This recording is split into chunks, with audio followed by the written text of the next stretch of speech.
All right, so a couple of caveats before I start today. Number one is that this is very much a work in progress. I hope to expand upon this presentation, organically, along the way, maybe do a revised version in person at ICFA one of these days. This is a exploration of what I think is an interesting story in the history of science fiction. I do have a content warning, which I don't normally give, but I should say that I refer to instances of child abuse over the course of this presentation. It's not what it's actually about, but it is part of the story, and there's no avoiding it. So, I don't go into detail, and I'm trying to be mindful of people's responses, but it's something that I have to talk about. So I after seeing the theme for the series VicFab, I started thinking about stories I could tell that would tie into the themes of AI and automation. And I remembered a quote that I like, by a guy named Jerome Lanier, who is a Silicon Valley legend and often called, the father of virtual reality. Very interesting guy. And he wrote a book a few years ago called "You Are Not a Gadget." And one sentence or one section that I like goes like this. Lanier says, "The mere possibility of there being something ineffable about personhood is what drives many technologists to reject the notion of quality. They want to live in an airtight reality that resembles an idealized computer program in which everything is understood and there are no fundamental mysteries. They recoil from even the hint of a potential zone of mystery or an unresolved seam in one's worldview."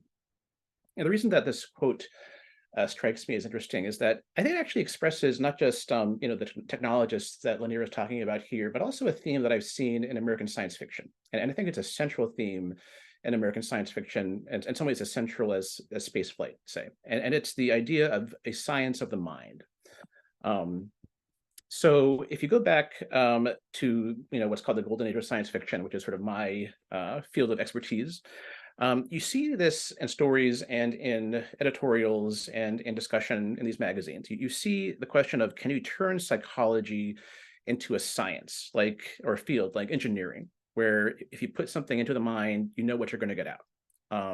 And this is a theme you see in a lot of fiction of this period, and I could have chosen a lot of examples of this. But one that I wanted to highlight is in this issue of Astounding Science Fiction, the January 1941 issue. And this is a letter to the editor, all right? And it says, mathematical psychology may show just exactly why Einstein is Einstein. In fact, if we can understand Einstein and Hitler down to the mathematical whys and wherefores, we might try to boost along a few Einsteins and cut down on a few Hitlers, and progress might really get going. Signed, Isaac Asimov, Brooklyn, New York. And the response is from John W. Campbell, the editor of Astounding, who says, psychology isn't an exact science, but it can be. All right. So if you've read my book Astounding, or you know anything about Campbell's career, you kind of know where this ends up. After the war, Campbell partners with another writer named L. Ron Hubbard to produce a mental health therapy called Dianetics, which eventually evolves, as you probably know, into the Church of Scientology. And it's a sort of a attempt to enact the science fictional dream of a science of the mind in reality. It's really, a form of therapy that is designed to turn the subject into an idealized individual called the clear, right? And this is a theme that you see in stories, but Hubbard and Campbell were trying to do it for real, and they were very mindful of their audience. They were trying to sell this therapy to scientists and to science fiction fans. So if you read the original Dianetics articles, you can see a lot of language drawn from cybernetics, drawn from computer science. That is really due to Campbell. Campbell, is trying to tailor this material to his readers, and Hubbard is not super into it.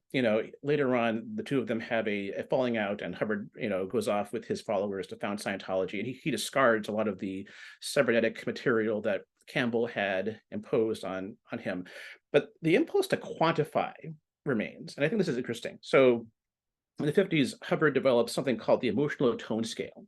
And this is basically a attempt to come up with a numerical scale of emotional states. And you assign numbers to emotions. And you actually still see this used as a diagnostic tool in Scientology today.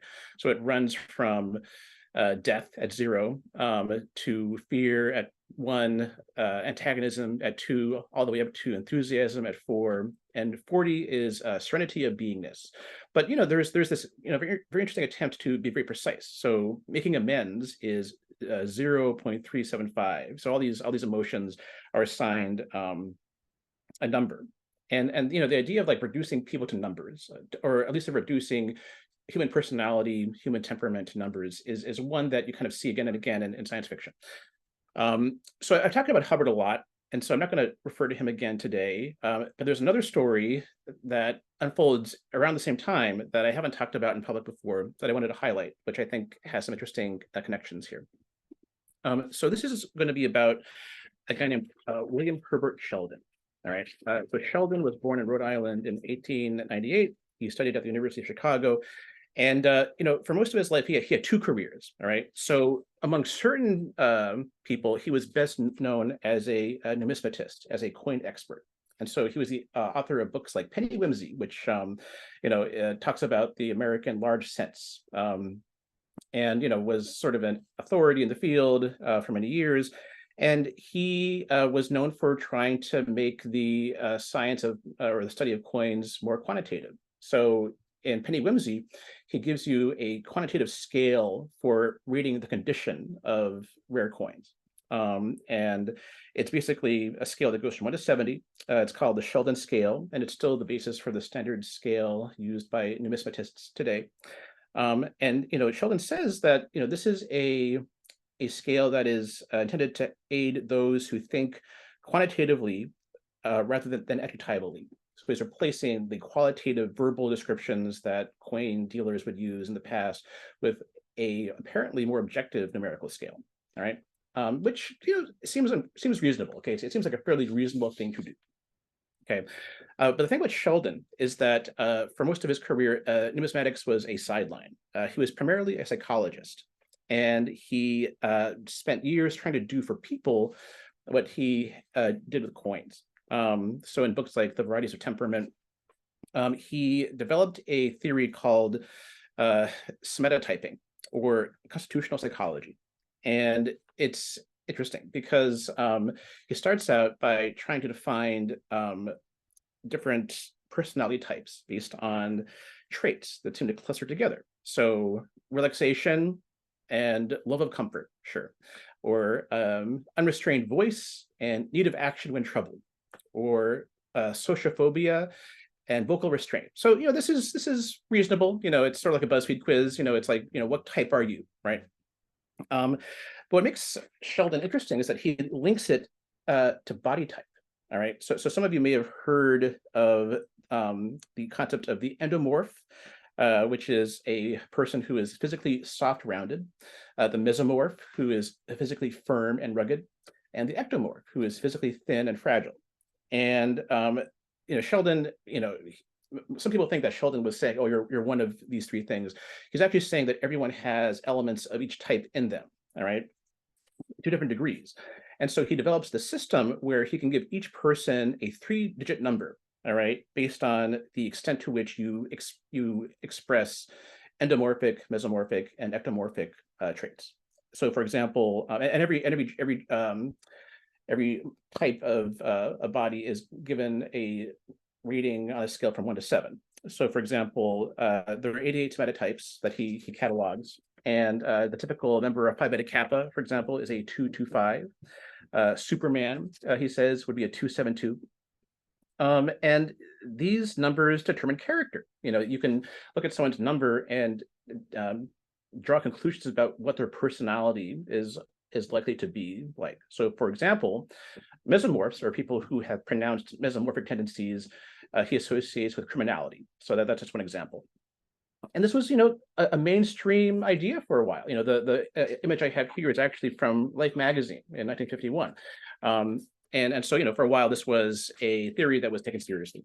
And the thing that I find most interesting is that Sheldon based his research on these types, these somatotypes, on photographs, not illustrations. If you look at the Varieties of Temperament book, you see nude images of young men that were taken to illustrate different types, different body types.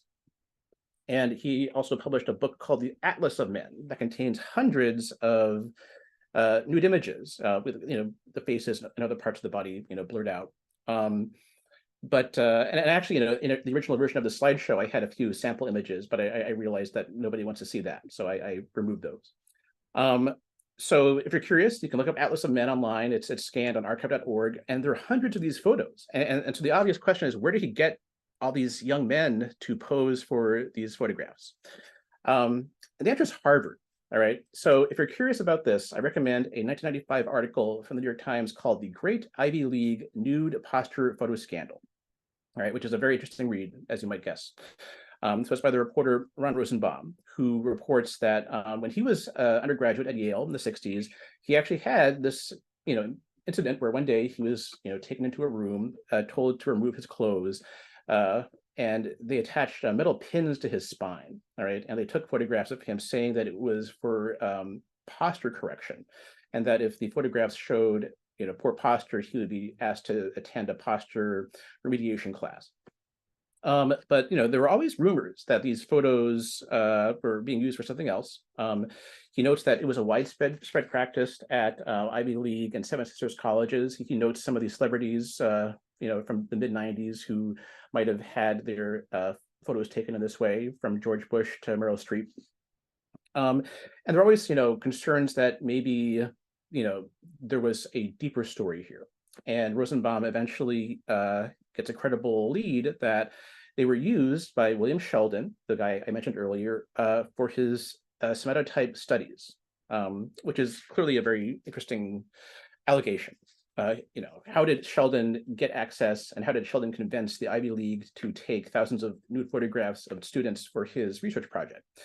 And so to find out more, he has a source who tells him to call a guy, and again, this is in the mid '90s, after Sheldon has passed away. But there's a guy named Ellery Lanier, who was one of Sheldon's associates, who met him in the late '40s. And Lanier, is an interesting guy. He was a peripheral figure in science fiction. For a long time. He was apparently the fact editor for Amazing and Fantastic magazines, and he was a regular panelist on a radio show hosted by Long John Neville in New York, where Lester Del Rey and other science fiction figures often appeared. And he wrote articles like this one, Psychoanalysis by Telepathy, which talks about the possibility that a psychoanalyst may be projecting literally his own thoughts and feelings onto the patient. So Lanier knew Sheldon. Rosenbaum talks to Lanier to get information about what Sheldon was doing. And Lanier essentially confirms that the story that these photographs were being taken to correct posture was actually a facade, in his words, or a cover-up for what they were really doing, which was, to gather research materials for Sheldon's somatotype study. Sheldon either took over existing posture programs at colleges, or he would start new ones, convince college administrators to start new programs. And he took thousands of these nude photos himself.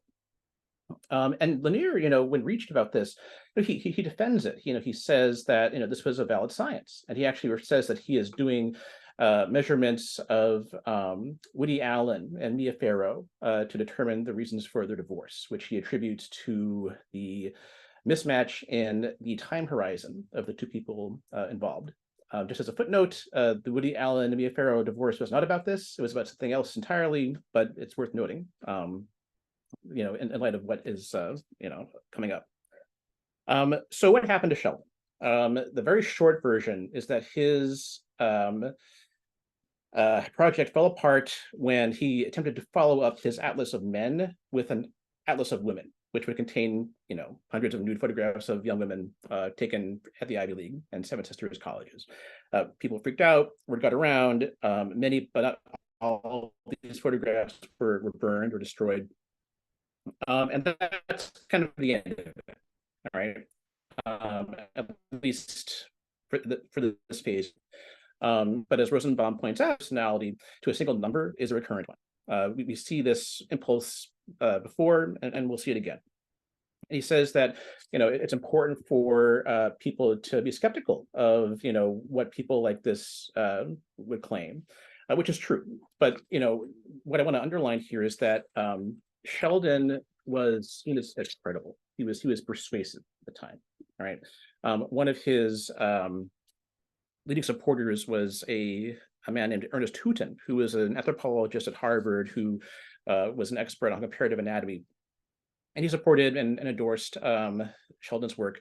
And I found a reference to him in the book Fads and Fallacies by Martin Gardner, where he says that Houghton has found correlations with certain kinds of criminality. So robbers tend to have heavy beards, diffused pigment in the iris, attached earlobes, and 6 other body traits.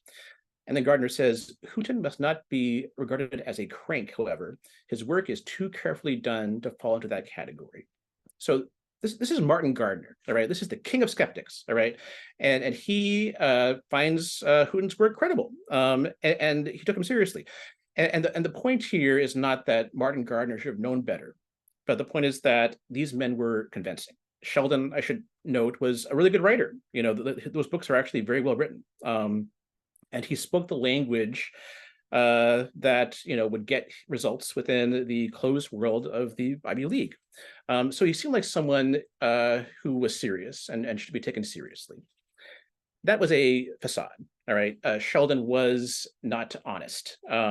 There is a really interesting memoir by one of his former colleagues where she says that whenever he found discrepancies between what his theory would say and what subjects would, or what the data said, he would just change the data. He would change the numbers to fit his equations or his tables.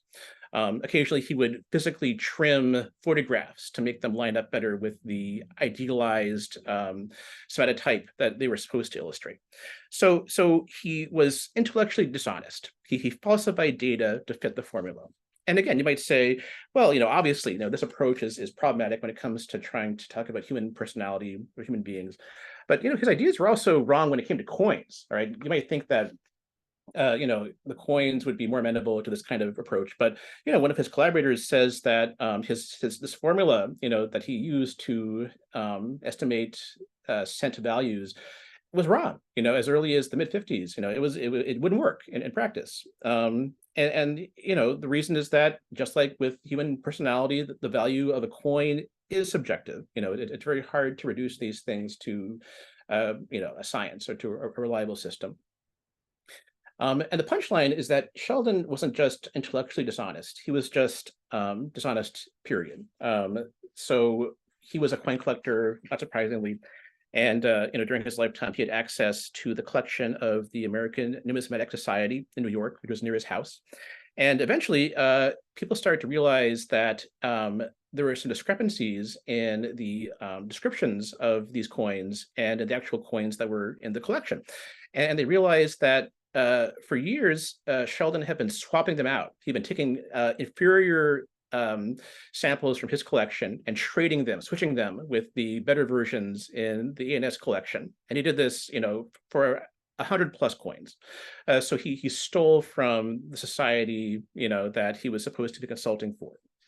And he did this for at least 4 other collections. All right. So he did this repeatedly. He was a serial thief. And he did this, the irony is right there, but I'll take it, while publishing research, trying to identify criminals with certain body types, and the entire time, Sheldon clearly was not someone who felt bound by the rules of ethical behavior. So if this were all that there was to the story, it would be, I think, still worth sharing. But this is actually where it starts to get really weird. So give me 1 second, and I'll expand on what I mean here.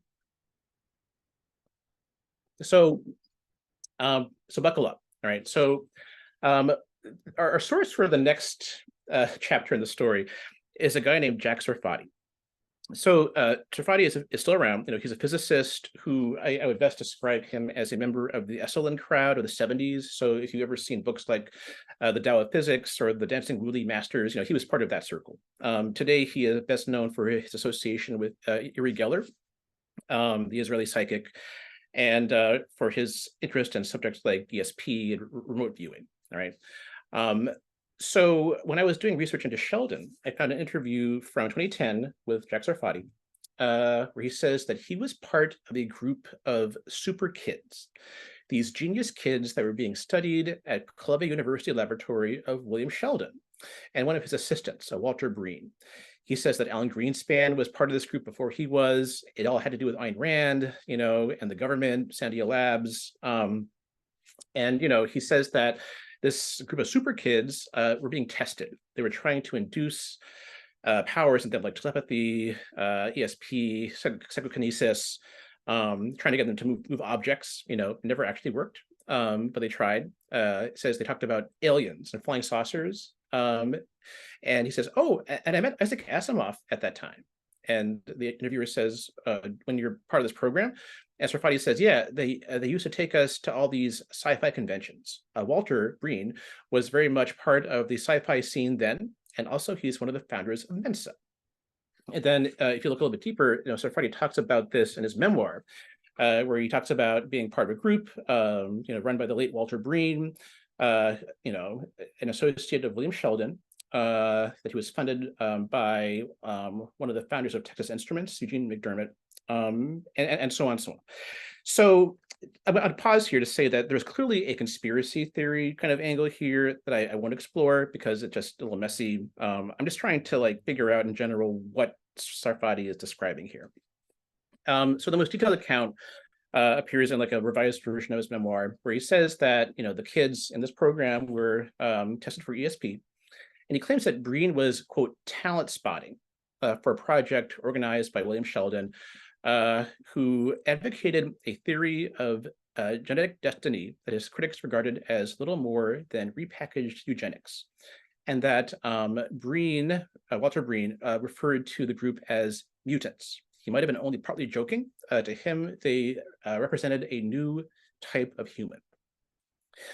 So I emailed Sarfati to ask him more about this, and he confirmed certain details. He said that these meetings took place between 1953 and 1956. The kids involved were given IQ tests, and they usually met at Walter Breen's apartment. They never met Sheldon.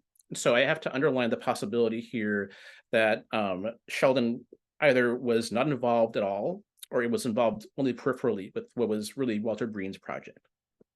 And I'm not going to go into some of Sarfati's larger claims, but I will say that certain details check out. For example, Eugene McDermott, who was one of the founders of Texas Instruments, really did underwrite a lot of Sheldon's research as part of a group called the Biological Humanics Foundation. And a lot of the other names and people mentioned in Sarfati's recollections seem accurate. So obviously other details are harder to confirm, but there is one source of corroboration that I found. So there is a 1954 novel by a guy named Wilson Tucker, who, aka Bob Tucker, who was a prominent fan and writer from that period. Book's called Wild Talent. And it's a novel. It's a thriller about a telepath who is discovered by the government and then used as a kind of a remote viewing spy for espionage, and it ends badly, as you can probably guess. But the main character is named Paul Breen, okay? And it notes that, Paul has a special faculty that other people don't have, telepathy.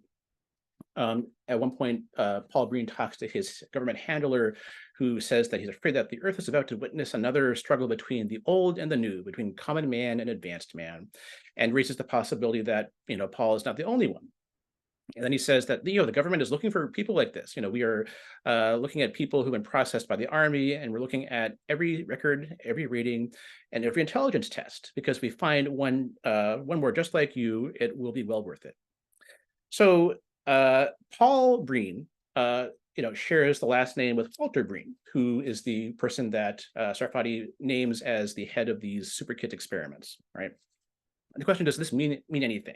Is it meaningful that Tucker uses Breen's last name for a character in his book. And it turns out there's actually a word for when an author, especially a science fiction author, uses a real person's name as an in-joke.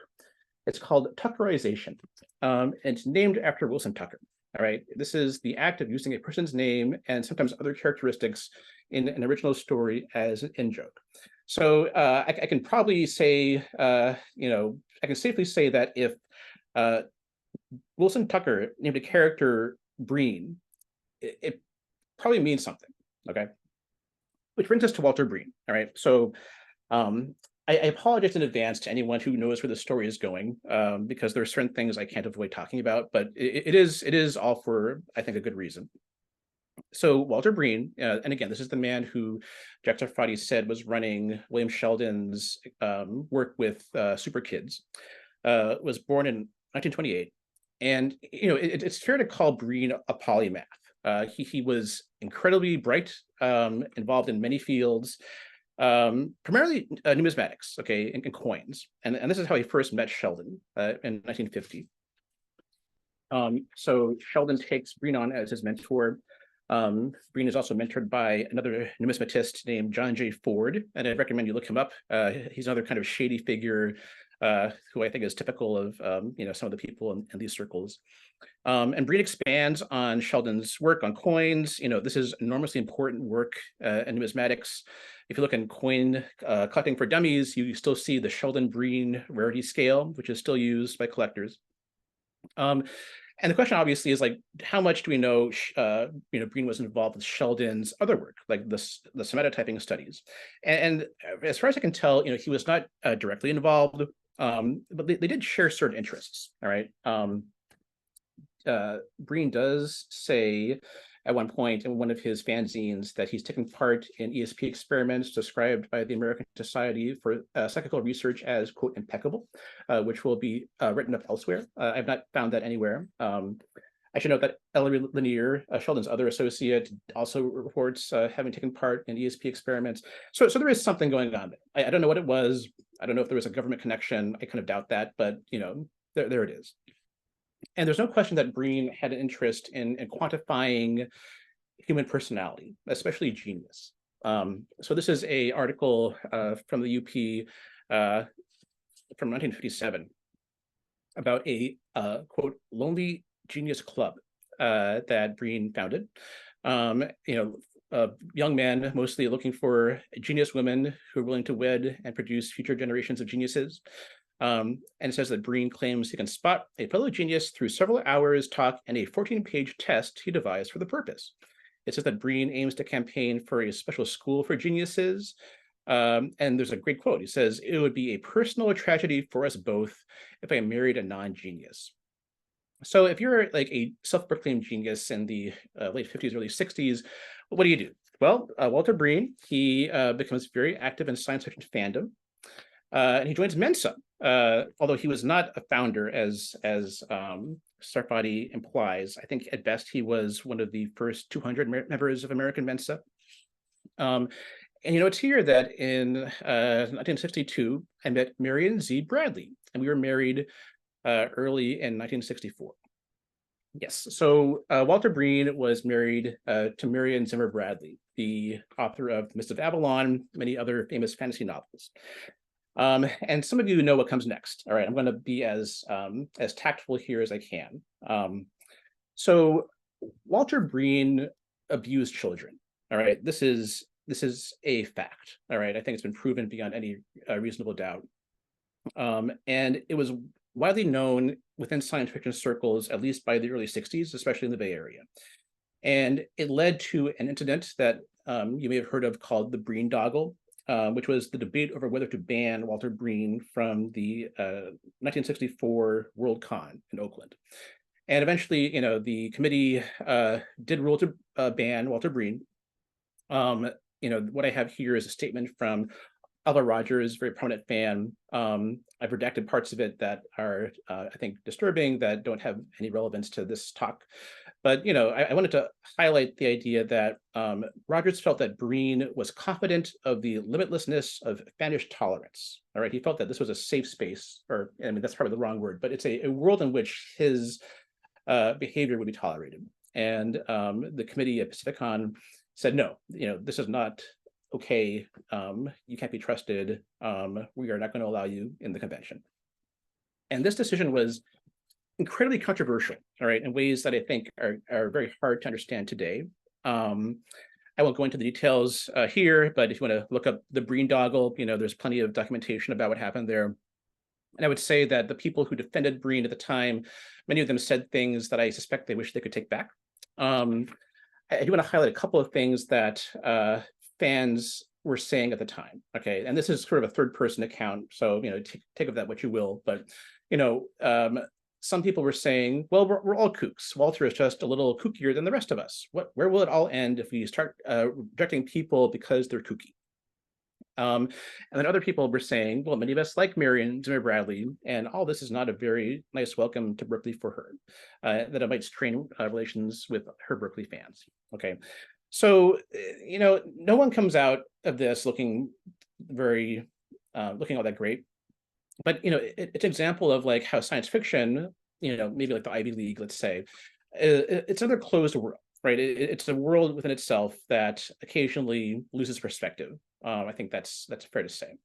I'm not going to dwell on the Breendoggle material, but I do want to highlight a line from William Patterson's biography of Robert A. Heinlein, where he notes that Heinlein, and Marion Zimmer Bradley were correspondents. And then in one letter from around this time, Heinlein writes to her saying, the fan nuisance we were subjected to was nothing like as nasty as the horrible things that were done to you two. So he was clearly on her side. It's unclear how much he knew. I will give him that. But there's no question these allegations were true. All right. So this is a news article from 1991. Breen was arrested for similar offenses. He pleaded no contest and was sentenced to 10 years. He died in prison in 1993. And what I want to highlight here is that the reaction from the numismatic community was very similar to the reaction within science fiction. Years earlier. One person says, "I'm shocked to hear about this. There's still a great mind there." Someone else says, "It's a terrible shame that all of his research and writing will be overshadowed by this." And there's a really good account of what happened online that says, yeah, it was like the sci-fi dust-ups of the 1960s all over again. This time, however, it was coin collectors and fans of Breen's numismatic work that came to his defense. So these are separate worlds. There is some overlap, but primarily you have the science fiction fans over here, and you have the numismatic community over here, and these are siloed. They're kept apart. And so the revelations that shocked people, or some people in science fiction in the 60s, were equally shocking to people in the numismatic community in the early 90s who had not heard about the Breendoggle. And so these worlds were kind of separate and kind of able to keep the Breen story within, that world until 2014. Okay, and so some of you might remember this. In 2014, Breen and Bradley's daughter sent an email that was shared on an author's blog accusing not just Walter Breen of abuse, but also Marion Zimmer Bradley. And almost overnight, it became common knowledge within fandom. And these were allegations, that were, known in some form for years. All right, this was not information that was not publicly available. All right, but it took this blog post for it to gain some kind of virality, and for it to spread. And the question is, what happened? Why did it, become commonly known in this case, but not in the numerous or the several other occasions when this had come up before? And the obvious answer is the internet. All right, information spread very quickly outside those closed worlds before anyone could contain it. I think that's true. I think that's an obvious point. But there's like a more subtle point here that I want to make, and I want to kind of bring things back to L. Ron Hubbard and Scientology. So, my observation is that when you have a closed world of people who think that they are objectively smarter than others, and you combine that with the impulse to reduce human behavior and human value to a number, to something that can be quantified, monstrous things can happen. All right. And the question is why. I would say on one level, any attempt to quantify things like human personality leads to intellectual dishonesty, which often goes along with other kinds of dishonesty. And I also think that, like quantifying human behavior runs the risk of dehumanizing others, all right, who rank below you on whatever scale you decide to use, whether they're inside or outside, the world that you belong to. And there's an example, from the news that comes to mind. So this is Sam Bankman-Fried. This is the founder of FTX, the cryptocurrency exchange, who was convicted of 7 counts of fraud conspiracy last week. And I'm not an expert on Sam Bankman-Fried, but there's a New York Times piece about him that I noted that I thought was interesting, where it says that SBF, he would submit the prospect of any interaction with another person to a cost benefit calculation, and sometimes he would cancel meetings at the last minute because, quote, he had done some math in his head that proved that you weren't worth the time. At the same time, SBF is also a avowed hater of Shakespeare, who he accuses of having one-dimensional characters, illogical plots, and obvious endings. So my reading here is that this is a person who wants to quantify the most basic human interactions while also rejecting Shakespeare, who, I think by most measures is the most advanced attempt we have to deal with human personality in a qualitative way. All right. And SBF at FTX had a closed world where he could do this, and it kind of tied into doing whatever he wanted with other people's money. And it worked until it didn't, just as it did with Sheldon and with Walter Breen. So I started this talk with a quote from Jaron Lanier, "You're not a gadget," which is a very good book. And I want to kind of close with the full version of the quote that I began with. So Lanier says, there are at least 2 ways to believe in the idea of quality. You can believe that there is something ineffable going on within the human mind, or you can believe we just don't understand what quality in a mind is yet, even though we might someday. Either one of these opinions allows one to distinguish quantity and quality. In order to confuse quantity and quality, you have to reject both possibilities. This desire for absolute order usually leads to tears in human affairs, so there is historical reason to distrust this. I think this last sentence is true.